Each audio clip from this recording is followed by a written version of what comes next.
Hello and welcome to Undermine. Here we are. Somehow we are at episode 15. I'm Tom Marshall. Welcome back. And we've landed in December 95, another beloved month in Phish history. I could use some chocolate. But first, my co-host for today is Osiris co-founder and HF Pod host, RJB. Hi, RJ. Hello, Tom. How are you? Stunning. Here Yeah, look at my new shirt. Look at my new shirt. That is a nice shirt. Where is that new? It's pretty new, and I'm going out with two couples afterwards, so I have to dress up a little bit more than I normally do. Or is it just you and the two couples, or is your wife going to? That's up in the air, believe it or not. So today, also in a previous episode, Tom, and I know this about you, that your dressing up is putting a shirt on over a t-shirt, and you did that today. It's perfect. Perfect. All right. So today we're going to the land of chocolate, Hershey, PA, to talk about 12/1/95. So according to Phish.net, this is one of the top 3 shows of 1995 with good reason. We're also going to talk about the other 2, just so you know. So this is the absolute peak of Phish to date, I think. The sound is filling these larger venues. The playing is precise, but also exploratory. The improvisation is great. And so we're gonna bring a guest on who you can already see, so it's not really a surprise. But before Tom tells us about Benjy, which he's gonna do, I should say, if you've been liking Undermine, please consider subscribing to Osiris Premium on Apple, where you get ad-free podcasts, bonus episodes, and other stuff. Okay, Tom, over to you. So it's definitely not a surprise. You showed him and you outed him for our audio crew.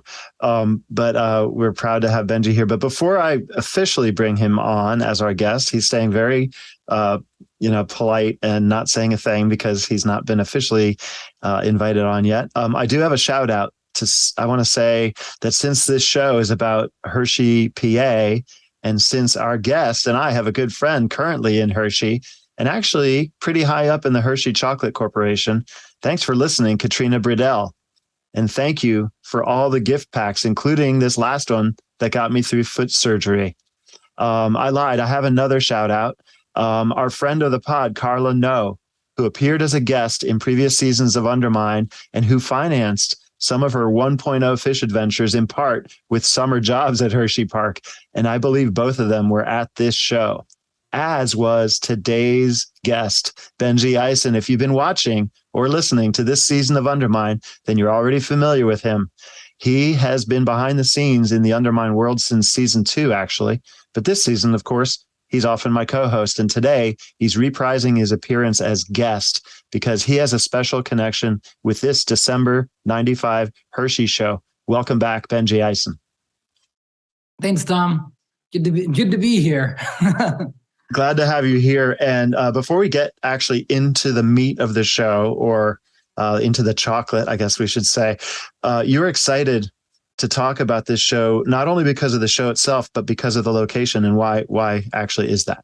Yes, the mystical land of chocolate.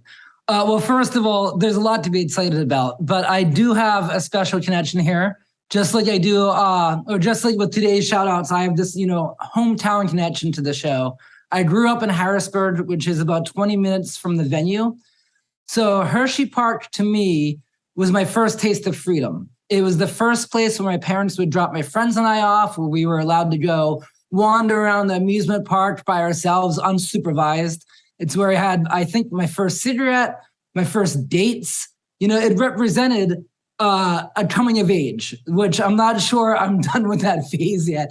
But Hershey Park, it remains to me this eternal symbol of my youth.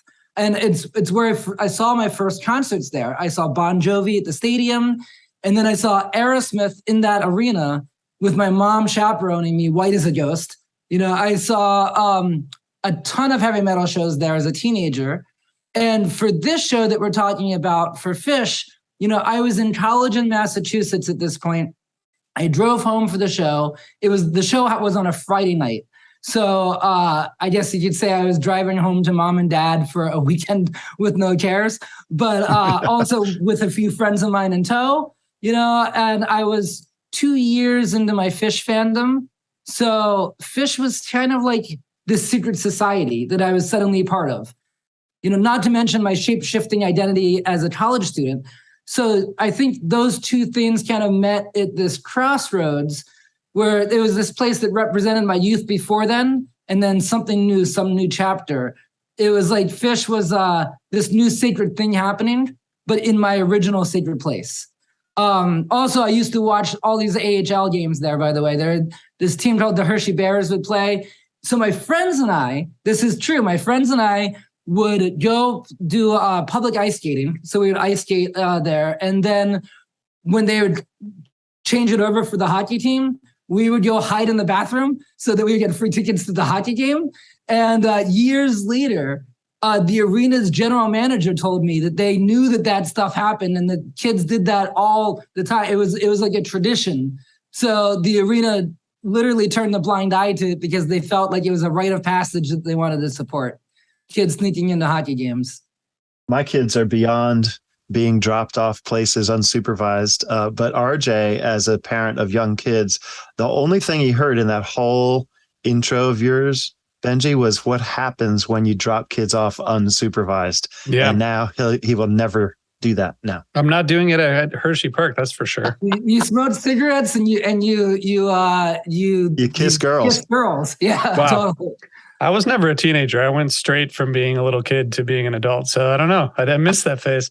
So Benjy, this was their only show at Hershey Park Arena. And Phish was supposed to play at the Giant Center in Hershey in 2020. But this venue, you said you've seen other shows there. But Phish only ended up playing there once. What was it? What was the venue like and what happened to it? Well, the Giant Center, by the way, is the new arena. By new, I mean, at this point, I think it's 20 years old, but it's across the street. So Hershey Park Arena itself, which is still there and still hosts, I believe, college sports. It's a mid-century arena. It's one of those classic old smelly hockey arenas.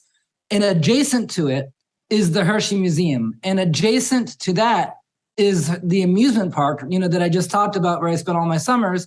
And adjacent to that is Chocolate World, which is where they show you how to make chocolate. Hershey doesn't really allow anyone into the actual chocolate factory because the secrets are too secret and there's corporate spying and there's espionage, most famously Mars. There's actually some truth to Willy Wonka and the chocolate factory, not the golden ticket part, but the fortified factory where nobody is allowed in because of the Slugworths of the world. They want to steal all the recipes and trade secrets. That's actually kind of true. So they built this ride to show visitors how chocolate's made. And then, of course, you exit to the gift shop where you can buy the chocolate. I'm pretty sure that lots of Phish kids that day went on the ride. It was open. It's free because you end up paying at the end when you buy all the chocolate and Reese's Pieces pillows and Kit Kat Trapper Keepers and Almond Joy Monopoly boards, whatever. But the setting, therefore, RJ, the setting around the arena had this, magical, whimsical, innocent, and yet somehow psychedelic vibe for me. It was all overlaid on top of, a plethora of childhood memories. But the arena, it's this charming old, classic, smelly hockey arena. I don't think I've missed many, if any, Hershey's shows. But maybe you can bring us back to this, the scene, Benjy. So fall of 95, Phish scene is totally exploding. A month after this show, the band would play their first MSG New Year's. And it was also their first two-night stand at MSG. Hershey is located, just a couple hours from New York and a couple hours from Philly, where the band had already moved up to the Spectrum. What do you remember about the scene?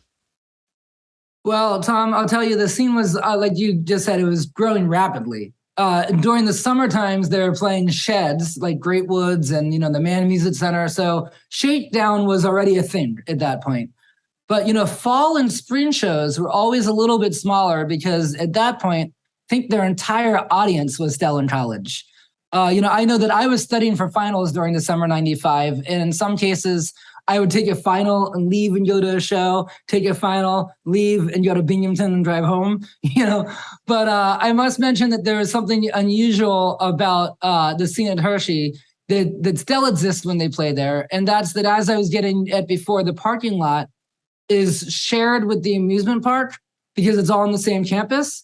So of course, since this was December, Hershey Park itself was closed. However, they had a very accidentally, unintentionally psychedelic feature in that they had this attraction called Christmas Candyland, which is out on Candy Lane. And so what Christmas Candyland is, I mean, you can imagine it. It was, giant candy canes that were lit up with string lights, gift shops from the North Pole, Santa Claus photo ops. You had families taking their little ones for a hot cocoa while shopping for ornaments. And in the same parking lot, you have kids selling Sammy Smith's 1 for $3, 2 for $5. So, it was a scene, all right. Of course, the Hershey authorities absolutely did their best to shut down all the visible elements. But to those who knew what to look for, there was a dissonance. And when you looked and you took it all in. Perfect. So yeah, I mean, that was pretty unusual and also humorous. Nice. So Benjy, what's the first thing that comes to mind when you think back on this show? Well, RJ, I'd love to get into the music, but first I have to tell you, I have a strong memory of this night, which of the whole night at all, which also shows you how unusual, because it was such a penultimate night that I can still recall all the parts of it, the music, everything, where my seats were.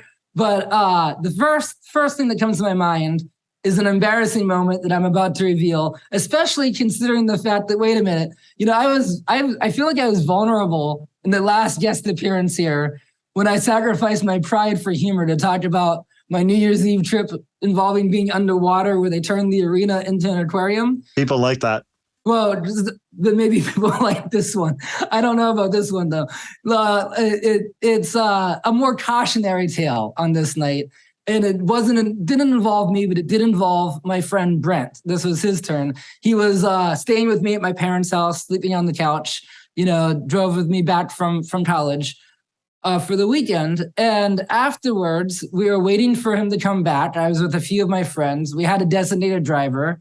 My friend who didn't come back wasn't him, and I was not it either. And we were looking everywhere for him, and the cops at that point were very deliberately trying to rush people out of the parking lot, and they were very intolerant of everything, especially vending, all of that. They just wanted to get everybody out. They wanted to go home. So I kept on telling them, look, we're waiting for our friend. It's his car. We're really sorry, but we can't go until we find him. You can help us find him. And I remember asking the police if there were any injuries or if anybody was taken away. And eventually, after asking all the cops this 2 or 3 times, one of them did say that there was a person that they had to take to the hospital because he was so out of his mind, he didn't even know his own name. And at that point, I instantly knew that it was my friend.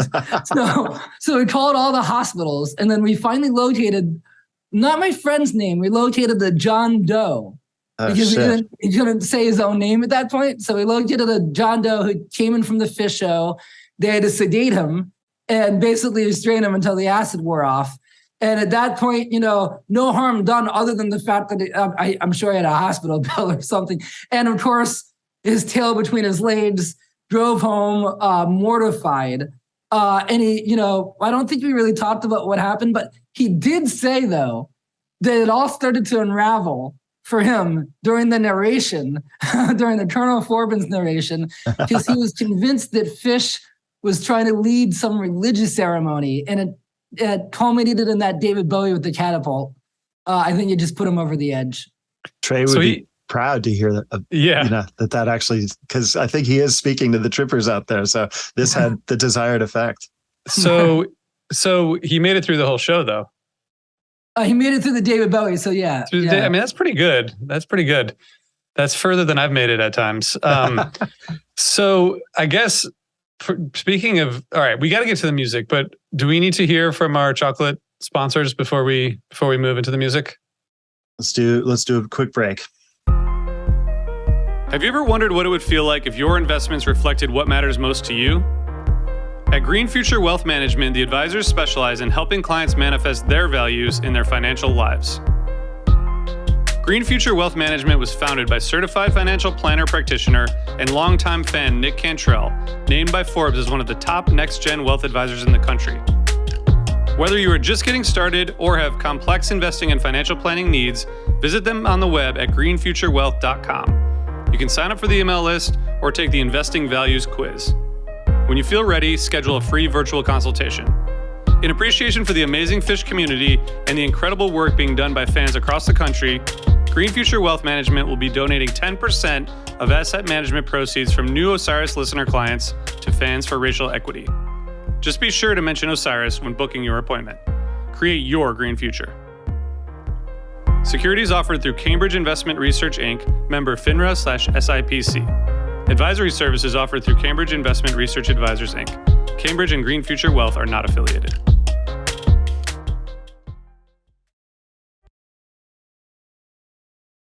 And that break was extremely quick. Didn't you guys think so? We are back from break. So let's talk about the show itself. It's the first day of what many consider the best month of Phish 1.0, or at least one of them. I think the Fall 97 tour that we're working up to is probably its stiffest competition. So where, Benjy, do you place this show in the hierarchy of just December 95? Well, before we talk about where this fits in the month that follows, let's for a second look at it through the lens of Phish 1.0 overall, because it has all of the elements that I want out of a great Phish show. And by that, I mean, like, it had a flow, it had a ferocious attack, but there was an element of show business. Sometimes a showbiz, like the sparkly jazz hands style.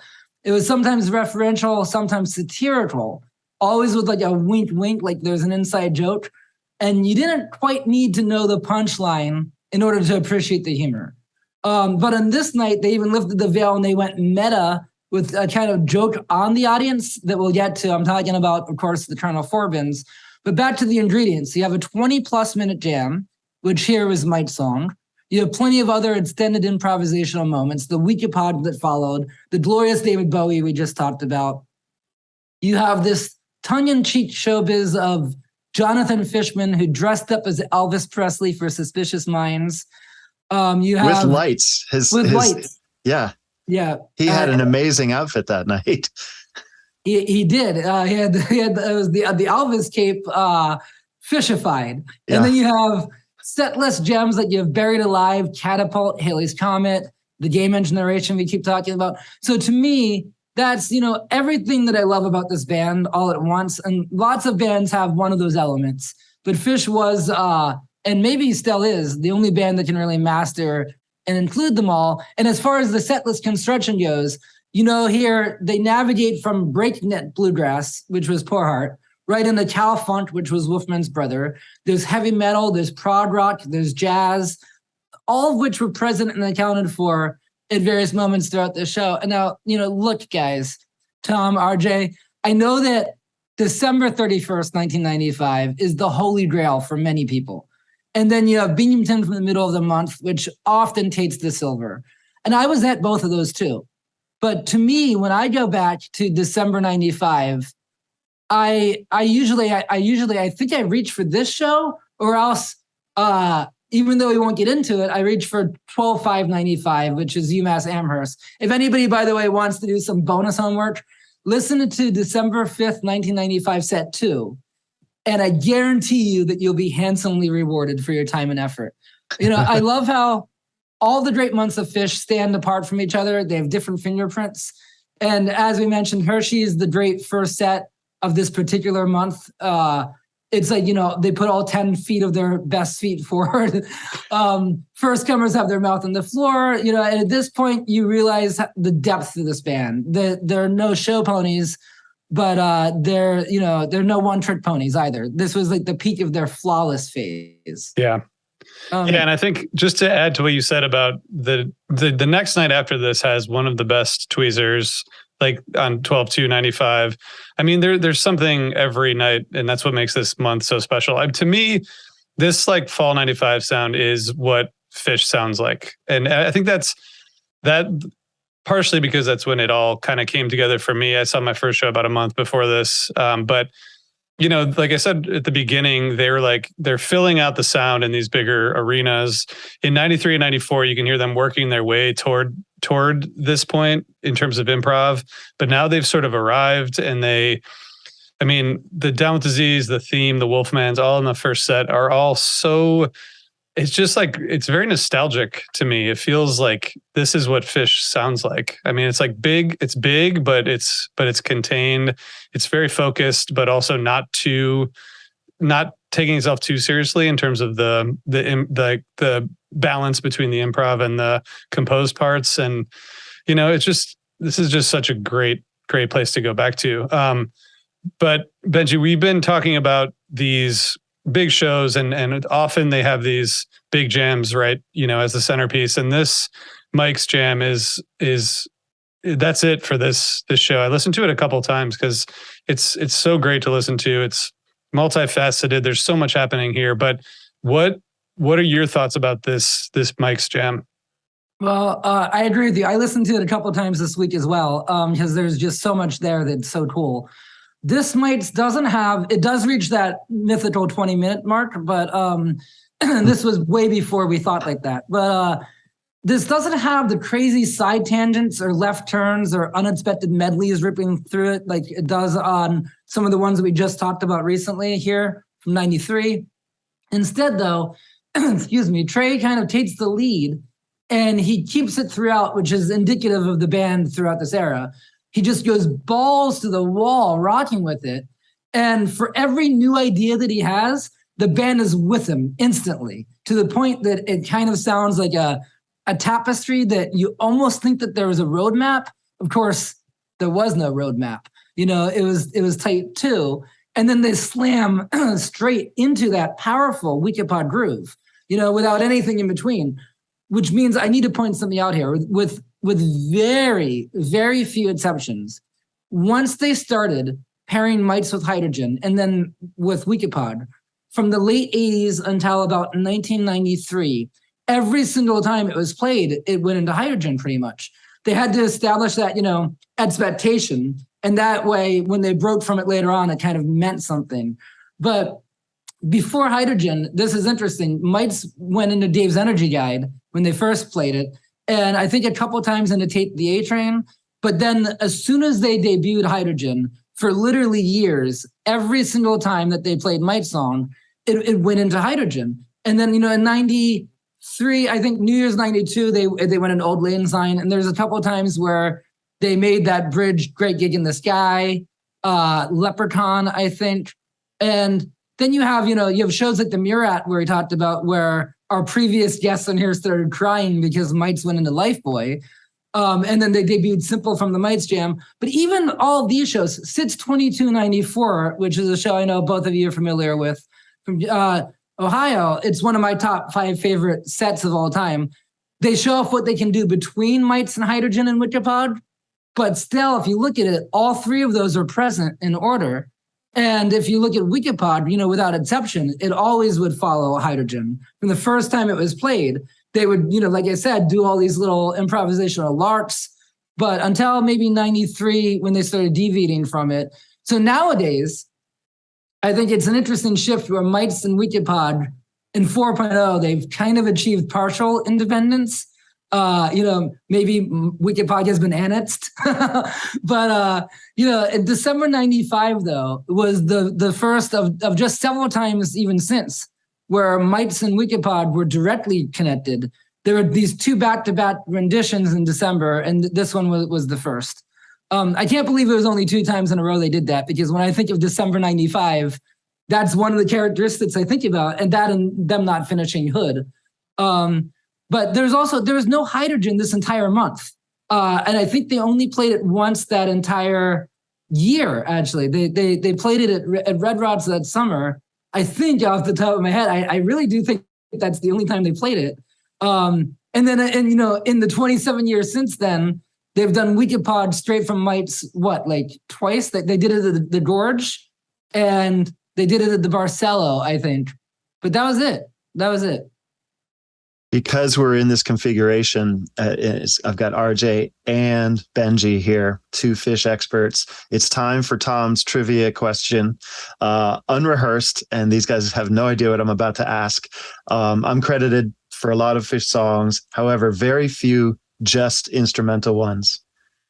I'm going to ask Benjy, what is the instrumental song that I'm credited with? My guess, and of course, I have no previous knowledge or information of this. It's speculation, Tom. But I'm going to say that Hydrogen. However, I'm going to say, and you're about to tell me, that I Am Hydrogen, maybe you have a credit on it because there were initially lyrics for it, and then the lyrics were taken away. Is that true? You guessed the song correctly, but no, this is something. So it's I Am Hydrogen. Sounded so right to me. You're very right about the really song. Did. You're right about the song, and some things like "What's the Use" had lyrics, and then I got some credit for, but because Trey wrote the song, and then it continues as an instrumental today without the lyrics. So he's very nice to keep me credited for it. But I Am Hydrogen, I wrote on my piano with Mark Daubert on acoustic guitar. We loved it so much, we ran over to Trey's house and he added that amazing sort of Dickie Betts, Duane Allman-y guitar. And back then his, what is that type of, his Mesa Boogie was a brand new amp. And this is one of the first songs that he played with us with that, and we have a good version of that whole night. We recorded a whole lot of stuff that night. But earlier you mentioned Colonel Forbin, and what was that narration about? Because it is significant to me. Well, this is amazing. It's one of my all-time favorite Colonel Forbin narrations. And, Tom, it's amazing that after all these years, I get to talk about it with you. Yeah. Because, well, first of all, there's the psychedelic tale that is perfectly in line with all the Forbin narrations. The venue gives way to Gamehenge through, I guess, mass hypnosis and suspended disbelief. Yeah. On this night, we learn that, and it's true that science, philosophy, and religion were all one thing. And then somehow from that, we get milk chocolate. Chocolate, right? But then this is where the most unexpected thing happens. Trey mentions the rhombus, and then he drops this very explicit clue. The rhombus might be found about 90 minutes down the road from the venue. I don't think you said that at the time, but it's about 90 minutes down the road in King of Prussia. I've done that drive many times. So for those who don't know, by the way, in King of Prussia, Pennsylvania, there's a giant mall complex, and it's kind of what King of Prussia is known for. And Trey doesn't go this far in the narration, but inside the mall, there used to be a Wilson's leather store. And so I figured this out after this night. By driving there, I figured out that if you ask the store manager for their business card, it will say Wilson's King of Prussia. So thanks to Trey for giving this narration, because afterwards I think we investigated, and I think that was the point. It was kind of like to throw us off the scent, because maybe some Phish fans are trying to find the rhombus. And Tom, in a second, you might want to come in and say whether or not, because you would know this, but you took me years later to the rhombus. I still have a picture of it. I'll post it this week to prove it. And it's not even in the same state as King of Prussia. And I just sent RJ the same picture of my taking him the first time. It's true. Yeah, taking both of you. We hop into the rhombus. It's not in King of Prussia. It's not. And back then, just to interrupt you, I'll just interject, and then you can continue. Sorry, Benjy. The 95. Being able to find things on the internet wasn't still as sophisticated as it is today, where you can send someone, drop a pin and everyone knows exactly what you're talking about. And back then, a whole lot of the Phish audience did not know where the rhombus was. And I think before this show, I even said to Trey, it's a good time to maybe, keep throwing people off the scent. That's exactly right. I think a lot of I think what it accomplished was it got a lot of Phish fans to patronize a shopping mall. So I mean, Benji, you covered the whole set. I just want to say that the Mics has this insane sort of multifaceted jam segment.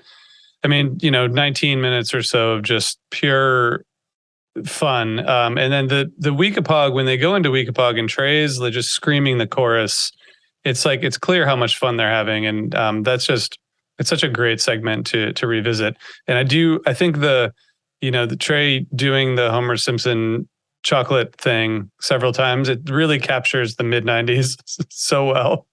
It's just such a moment in time when that was pop culture at the time, it's pretty wild. One thing I want to ask you guys, we haven't talked about this yet. Every show we've talked about this season has been a show that is legendary. And I think we like shows like this, and every show we've talked about really gets mythologized in a way. And especially in like the pre-internet era. And I'm thinking about it now because some of the bands that are playing shows now, like when Phish goes on tour or following Goose's tour, there's so many shows happening and we can listen to them right away. And it's hard for any show really to like take hold because the next day there's more stuff to listen to. And I'm just like, a show like this really gets this place in history. And obviously it's a great show, but Benji, as like a writer and a journalist, like, what do you think about that? Because I feel like we put these shows on pedestals and now it's like hard to do that because we have so much content coming at us at all times. It's hard to step back and say like, this particular show was great. And I wonder if will we do that in the future for 2021 or 2022 shows, or is that era over? It's tough to say, but I think a part of what you're talking about is that you had to work to get the shows. And so you would see or hear, hey, Trey talked about, the Rhombus being in King of Prussia last night. Oh, I got to hear that. Or for us at the show, we wanted to, get the tapes immediately. And maybe I should just give a shout out to the tapers, for making sure that we all got to, very selflessly making sure that we all got to hear it and got to be a part of the secret handshake. So I think when you work hard for a show to get it, then, the other thing too is now I listen to these 4.0 shows. There are so many of them that were great that I listened to once. And I remember it later as being great, but like you said, we couldn't listen to every note of every tour. And since the beginning of 3.0, we've had the luxury of, I haven't missed a note of Phish since they came back. Whereas at the time in 1.0, I had my ever-growing tape collection. Each one though, it'd be one or two a week, maybe. I don't know. Yeah, totally. Tom, Awesome. Do you have any thoughts on that? I have no thoughts on that. Okay. Okay. Last question, Benji. So, I've talked a little bit about Phish's sound, like filling these arenas in a way. And I think we've discussed here about how Halloween can kind of like push the band's focus in one way or another. And about a month or month and a half before this, they covered Quadrophenia by The Who. Can you hear that in this Hershey show a month later? I don't know. Not overtly, other than the fact that they were becoming masters of these old hockey arenas where the reverb literally bounces off the back walls. Now, Hershey Park Arena, as I mentioned, it's an old, dirty, smelly, cavernous hockey hall. It holds 8,000 people, so it's a smaller arena. It was built in the early part of last century. And what that means, it's significant. It means that it predates rock and roll, period. And so it literally was not built with rock concerts in mind. It was built for hockey and other things. But because of that, there's an echo that was problematic for a lot of bands there. I remember so many shows where if you're not in the right area, you hear that echo, and it, when somebody talks on stage, it's just a garble. But I remember, Paul Languedoc told me once that in that particular room, there's a 4-second audible reverb, of decay, which is just insane. And I don't know how he overcame it or how the band overcame it, because Phish sounded better than any. I've seen, like I said, dozens of concerts there, and Phish sounded the best sonically. And so I think, maybe RJ, maybe Quadrophenia and learning, this stuff by The Who, maybe it helped in a way, because by learning arena rock, the band kind of learned how to rock arenas. as far as decay goes, just decay alone, the echoing that's getting less quiet, that's not specifically an echo, the people filling it up, like that would be in an empty room that Paul's talking about, which is still 4 seconds is ridiculous. It should not happen acoustically. But once the people get in there, I'm sure that's less. But the echo, you're right, that's something completely different. And I didn't hear it that night. I guess that I didn't, I don't remember hearing it. Well, I think maybe Trey's talked about how you learn how to play to that. So just like a delay loop or a pedal, you kind of learn, and that's what I mean when I say, RJ, back to your question about Halloween. It was, I think it was fortuitous maybe, but the band learning how to play arena rock, like Quadrophenia is such an arena rock album. And before here, in 93, the band has a little bit more of a jazzy theatrical sound, and by 95, they sound like an arena rock. Now, when you hear them in MSG, they are the quintessential MSG band, but they're arena rock, That's a great answer. That's actually a good point. Never thought of it that way. Because some Halloweens, you immediately hear the influence on the band musically. Not this one so much automatically. I mean, they did cover several of those songs later, of course.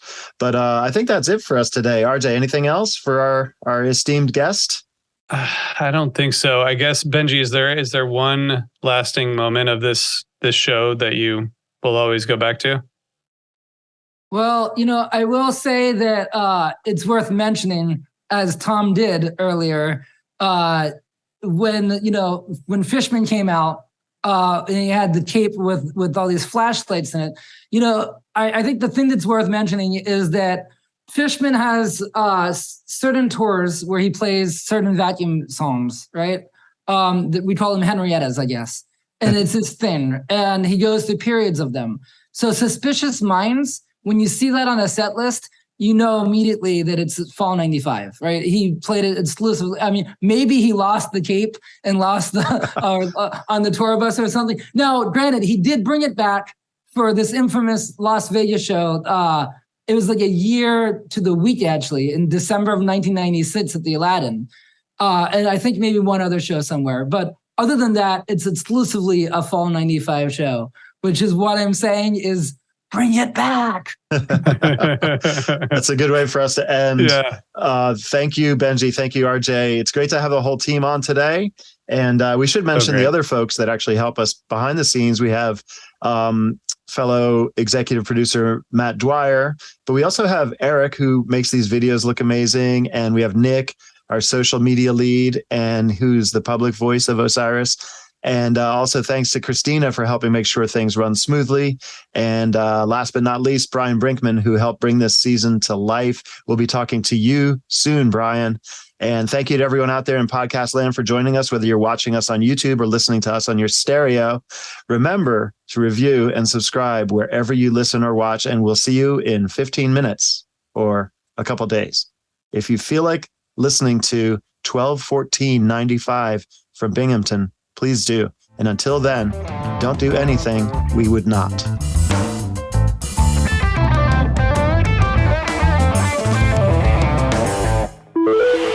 Osiris.